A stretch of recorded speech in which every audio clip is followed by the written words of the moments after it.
Partnership. I liked when Mimi talked about trust. Trust is actually a skill, right? It's a skill. It's something we all want, and it's the cornerstone of all of our relationships. And partnerships don't happen without trust. It's all about trust. Okay? So Kim asked for me to share a story that I told at the GSAE conference. One of my great mentors, and I don't think she even knows that she was my mentor, but have you ever met somebody who touched you in a profound way and you wanted to be more like her? Has that ever happened to you? So when I was in Hawaii and I worked for the chamber, we booked a speaker, and her name was Deborah Benton. And she has written many best-selling books. She lives in Fort Collins, Colorado. I live outside of Boulder, so it's been nice. The book that she had out that time was called Lions Don't Need to Roar. And it was a great book. And it talked about how do you create presence that's noticed and respected. How do you become that person? And I was in my early 30s. I worked with a lot of CEOs. I had 75 CEOs of top 250 companies on my board for the State Chamber of Commerce. And I was intimidated by those people because they're all, the president of the utility company and the phone company and, oh my God, right? And one thing that she taught me was that all successful people have 4 things in common. And she said, I want to know how you got your job at the chamber. And I said, well, I was working at the Bank of Hawaii, as training coordinator. And my boyfriend at that time was installing phones at the chamber. And he said, hey, you know anybody who wants to work for the chamber? Because the executive assistant is leaving. And I thought, I don't want to be an executive assistant. I said, I don't know. What's the pay? He said, I think she makes $45,000. I was making $30,000 as a training coordinator. And I thought, wow, I was a single mom. I thought, I should apply for that job. $15,000 more? That'd be awesome. And I said, well, I'll ask around. But that thought stuck with me. And one day when nobody was around in the department, I looked up the chamber's phone number and I called. And I said, may I speak to Paul? Like I knew him. And she put me through. And after I got there, I realized that this was rare to be put through to the president. And he answers the phone. He says, Paul, can I help you? And I said, I'm interested in the position that you have open. And he said, oh, I'm changing that position. I don't really need an executive assistant. I'm not sure exactly what I'm going to have in place. Haven't had time to even think about that job description. And I had this sinking feeling in my heart that said, just say thank you and hang up. But instead, I said, I think it still warrants at least a cup of coffee. And he was quiet on the phone. And he said, okay, Thursday, 3 o'clock. You know where we are? I said, yes. I had no idea what the chamber even did. And I couldn't figure out how I was going to get away from work to be there to have coffee at 3 o'clock in the afternoon, right? When I'm scheduled till 5, but we won't go there. I was there.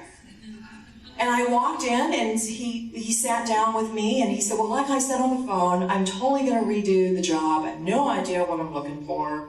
And I'm really not even sure where we would start this conversation. And I said, so what are you looking for? You want someone to be your right-hand person? He goes, yes. And I said, and you have a job description? Of course I do. And you do everything on it? No, I don't have time. I said, oh, so if you were to decide out of your job description the things that only you should do, wouldn't everything else become the start of that person's job? And he said, oh, well, that person would have to be a jack of all trades. Are you that kind of person? I said, and the master of them all. And I thought to myself, my parents heard me say that, they would have a fit. And he smiled and he said, "I'll tell you what, that's a great idea. I know that my staff has some people they want to introduce me to. I'll tell you what, if I don't find anybody in 3 weeks, I'd like to invite you back for coffee." I said, "Okay." So I got up and started to leave, and he said, "Well, you don't look like you're afraid that I may not call you." And I said, "I think I've already knocked your socks off." And he called me 3 weeks later, and he said, "Okay, I need to know what your salary range is." I said, $40,000 to $50,000, or I wouldn't even consider it. And I said that with a straight face and a strong voice. And he said, "I think you're in the ballpark." And he started me at $45,000. And my son and I moved into an apartment by ourselves without roommates for the first time. And he was so excited. And I told Paul Lister, who was my boss at that time, I said, "You haven't even seen my resume." He goes, "Well, give us a copy for the file." I said, "And what's my title?" He goes, "Whatever you'd like to call yourself." Queen of everything. And I said, "VP of operations?" He says, "You got it." I said, "Why did you hire me?" And he said, "I need people like you here. You know what you want. You have the can-do attitude. You have confidence. And I think you're going to do a great job here." And he was the only level 5 leader I have ever served under, if you've read Good to Great. Phenomenal leader. Great experience. Did that take courage? Yes.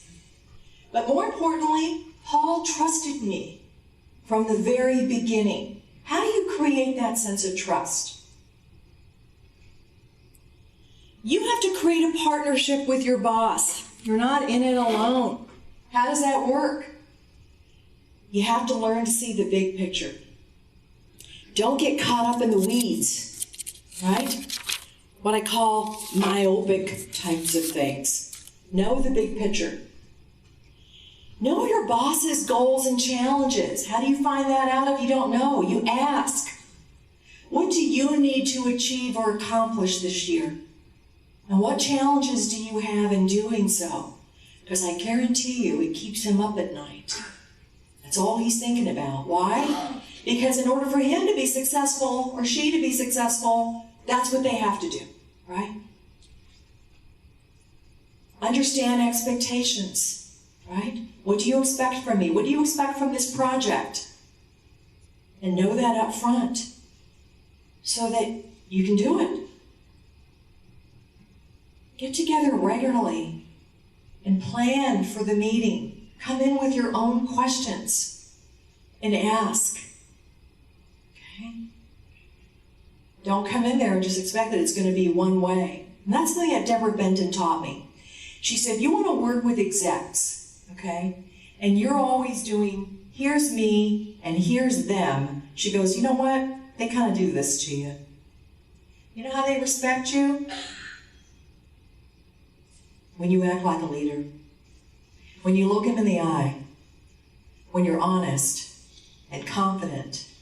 She said, when you start to assume the behaviors that give you that seat at the table, you will be respected. As soon as you act like you don't deserve a seat at that table, you're exactly right.